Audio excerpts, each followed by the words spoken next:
வணக்கம். நான் உங்கள் போஞ்சி பரத். மீண்டும் வெட்டி பேச்சு பகுதியில் உங்களை சந்திப்பதில் மிக்க மகிழ்ச்சி அடைகிறேன். இன்னைக்கு தமிழக அரசியல்ல ஒரு முக்கியமான நாள் அப்படின்னு நான் பார்க்கிறேன்.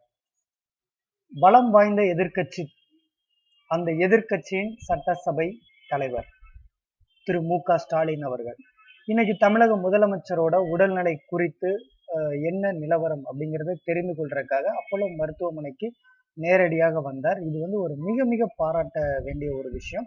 இது தமிழக அரசியலில் ஒரு மாற்றமாக புதிய நல்லுறவை நோக்கி புதிய ஒரு பாதைக்கு தமிழக அரசியலை வழிநடத்தும் ஒரு செயலாகத்தான் நான் இதை பார்க்கிறேன். இதுக்கு பின்னாடி என்ன அரசியல் இருக்கும், என்ன விஷயம் அப்படிங்கிறத நான் ஆராய விரும்பல. இதற்கு முன்னாடி நான் பேசிய பல வெட்டி பேச்சு விவாதங்கள்ல ஸ்டாலின் மீது ஏன் மக்களுக்கு உண்மை நிலையை வெளிக்கொண்டு வர முயற்சி எடுக்கல, நான் சந்திக்க முயற்சி பண்ணல அப்படிங்கிற அவரு சொன்ன அந்த பேட்டியோட வாதத்தில் இருந்து நான் சில கேள்விகள் எழுப்பியிருந்தேன். இந்த நிலையில இவர் நேரடியா இன்னைக்கு சந்திச்சது எனக்கு ஒரு ஒரு நல்ல ஒரு மாற்றமா தான் நான் தமிழகத்துல பார்க்கிறேன். இந்த மாற்றம் தொடர்ந்து தொடரணும் அப்படிங்கிறது என்னோட விருப்பம். ஆல்ரெடி 2-3 நிகழ்வுகள் இருக்கு. தமிழக முதலமைச்சர் ஜெயலலிதாவும் எதிர்க்கட்சி தலைவரும் ஒரு ஆரோக்கியமான விஷயங்கள் அந்த பதவி இந்த ஆட்சி அமைந்து பதவி ஏற்ற விழாவில் இருந்து சில சம்பவங்கள் எல்லாமே சட்டசபைக்குள்ள வந்த முதல் சம்பவமா இருக்கட்டும், எல்லாமே பாசிட்டிவ் இருந்தது. அதை தொடர்ந்து சில கசப்பான சம்பவங்கள், இது வழக்கமான திமுக அதிமுக தான் அப்படிங்கிற ஒரு எண்ணத்தை ஏற்படுத்தினது. அதை நிரூபிக்கும் வகையில் ஸ்டாலினோட பேட்டி சமீபத்துல அமைந்தது. அதை தாண்டி இன்று அவர் நேரடியா வந்துட்டு போனது மிக மிக ஒரு பாராட்டப்பட வேண்டிய ஒரு விஷயம். அவர் தமிழக முதல்வரை நேரில் சந்திக்கல அப்படிங்கிறது அவர் அளித்த பேட்டியின் மூலம் உணர்ந்து கொள்ள முடியுது. ஏன் யாருமே சந்திக்கல, சந்திக்கிறதுக்கான சூழ்நிலை இல்லை அப்படிங்கிறதும் தெளிவா நம்ம எல்லாருக்கும் உணர்ந்து கொள்ள முடியுது. தமிழகத்துக்கு ஒரு மிகப்பெரிய நெருக்கடியை மத்திய அரசாங்கம் மறைமுகமா ஏற்படுத்திட்டு இருக்காங்க. இது நம்ம எல்லாருக்குமே தெரிஞ்ச ஒரு விஷயம்தான். தமிழகத்தை எந்தெந்த வகையில் வஞ்சிக்க முடியுமோ, எந்தெந்த வகையில் நசுக்க முடியுமோ, அதாவது இதன் மூலம் ஏதாவது ஒண்ணு பண்ணி இந்த வேர் ஊன்றணும் அப்படிங்கிறது பாரதிய ஜனதாவோட முக்கிய பணியா இருக்கு அப்படிங்கிற சந்தேகம் அவங்களோட நகர்வுகள்ல இருந்தே நம்ம உணர முடியுது. அவங்க காவிரி பிரச்சனையில இருந்து பல்வேறு பிரச்சனைகள், இலங்கை ராணுவம் இது பண்றது, ஒரு நடிகர் நடிகைய சந்திச்சு அவங்களோட எப்படி இருக்கா அப்படிங்கிற விஷயங்கள்லாம் பேசுறதுக்கு டைம் ஒதுக்கக்கூடிய பாரத பிரதமர் நரேந்திர மோடி, தமிழகத்தின் எம்பிக்கள் அவங்க தங்களோட உரிமையை சொல்ல வந்தப்ப வெளியே உள்ள அனுமதிக்காதது, இது எல்லாமே பாக்குறப்ப பாரதிய ஜனதா தமிழகத்தை எந்த அளவு நடத்தி கொண்டிருக்கிறது, எந்த கண்ணோட்டத்தில் தமிழகத்தை நோக்கி சில அரசியல் காய்களை நகற்றுகிறது என்பதை உணர முடியும். சுப்பிரமணிய சாமி இதுவரைக்கும் மருத்துவமனை வளாகத்துல முதலமைச்சர் ஜெயலலிதா என்ன நிலையில இருக்காரு என்பது குறித்து அங்க இருக்கும் அமைச்சர்களிடமோ இல்ல தலைமைச் செயலாளர்களிடமோ கேட்டு அறிந்ததா தகவலே கிடையாது. வரவே இல்லை. வராத ஒருத்தர் இன்னைக்கு தமிழகத்துல சட்டம் ஒழுங்கு மிகப்பெரிய சீர்கேடுல இருக்கு அப்படிங்கிறதும் நம்ம சொல்ல முடியாது. இதுக்கு முன்னாடி எப்படி இருந்ததோ அதே தமிழகம் தான் இப்பயும் இருக்கு என்னோட பார்வையில். அப்படி இருக்கும்போது இங்க ஒரு ஆயுதம் தாங்கிய படை வேணும், 144 அந்த ரூல் வச்சு ஆளுநர் ஆட்சி வேணும் இப்படிங்கிற ரீதியில உள்துறை அமைச்சரிடம் ஒரு புகாரை அவர் தெரிவிக்கிறது எந்த வகையிலும் ஏற்றுக்கொள்ள முடியாது. தமிழர்களின் மிகப்பெரிய துரோகிகள் அப்படின்னா பிஜேபி காரங்களை தான் சொல்ல முடியும். காங்கிரஸும் இருக்காங்க, அவங்க மீதான குற்றச்சாட்டு நம்ம ஆல்ரெடி நிறைய பேசிட்டோங்கிறனால அது குறித்து வேணாம்.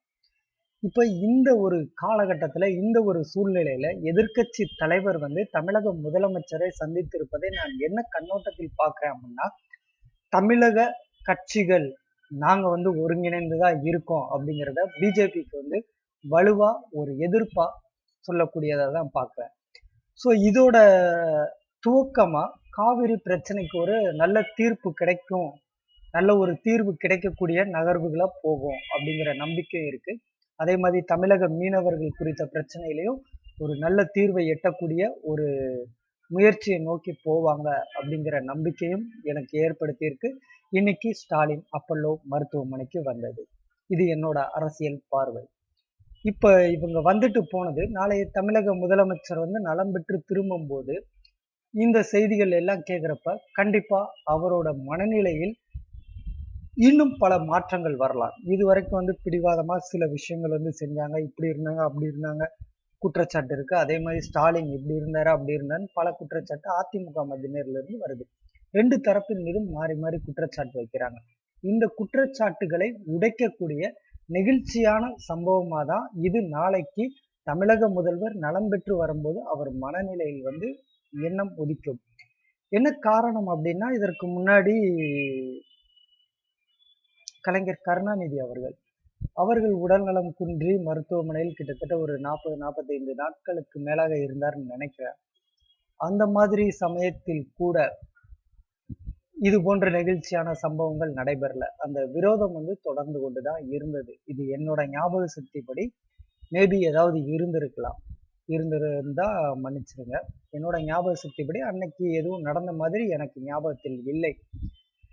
அதை தாண்டி இன்று ஒரு நிகழ்வு நடந்திருக்குன்னா, இது வந்து தமிழகத்தில் ஒரு ஒற்றுமையை நோக்கி, தமிழர்களின் நலனின் ஒற்றுமையை நோக்கி கட்சிகள் நிற்போம் அப்படிங்கிறதுக்கான ஒரு பிள்ளையார் சொல்லியா பார்க்கலாம். இதை தவிர்த்து இதுக்கு அரசியல் சாயம் பூச வேண்டிய ஒரு விஷயம் வந்து எதுவும் இதுல இல்லைன்னு தான் என் மனசுக்கு படுது. நேர்மையா சொல்லணும்னா இதுல எதுவும் அரசியல் சாயம் இல்லை அப்படிங்கிறதா எனக்கு தோணுது.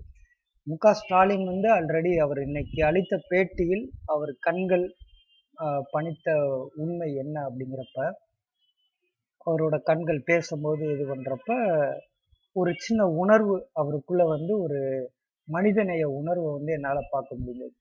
இது எந்த ஒரு தலைவரும் பேசினப்ப நான் பார்க்கல. அது திருமாவளவன் பேசினப்பயும் சரி, சீமான் பேசினப்பயும் சரி, எல்லாரும் வந்து ஒரு கம்பீரமா என்னமோ வந்து இந்த மாதிரி முத்தரசன், ராகுல் காந்தி, இவங்க பல தலைவர்கள் வந்தாங்க. பல தலைவர்கள் பேசுறப்ப அவங்களோட கண்களில் இருந்த உண்மையை விட இன்று ஸ்டாலின் வந்து பேட்டி அளிக்கும் போது அந்த கண்களில் ஒரு உண்மை தெரிந்தது, ஒரு வருத்தம் தெரிந்தது.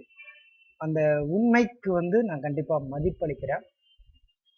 நான் என்னோட ஏதோ ஒரு டாக்டர் மாதிரிலாம் பேசுறேன் அப்படின்னு நினைக்காதீங்க. நான் வந்து பொதுவா என்னோட கண்ணோட்டத்தை, என்னோட பார்வையை மட்டும்தான் சொல்றேன். இன்று ஏற்பட்ட அரசியல் நிகழ்வை வந்து நான் வந்து வரவேற்கிறேன். ஸ்டாலின் மற்றும் திமுக அவங்களுக்கு வந்து இந்த நிகழ்வு தமிழகத்திற்கு எதிராக குரல் கொடுக்கும் போது ஒருங்கிணைய வேண்டும் அப்படிங்கிற ஒரு அடுத்த கட்டத்தை நோக்கி அவர்கள் எடுத்து செல்ல வேண்டும் அப்படிங்கிற வேண்டுகோளோடு இந்த வெட்டி பேச்சு பகுதியை நிறைவு செய்ய விரும்புகிறேன். மீண்டும் ஒரு முறை அழுத்தம் திருத்தமாக சொல்கிறேன்.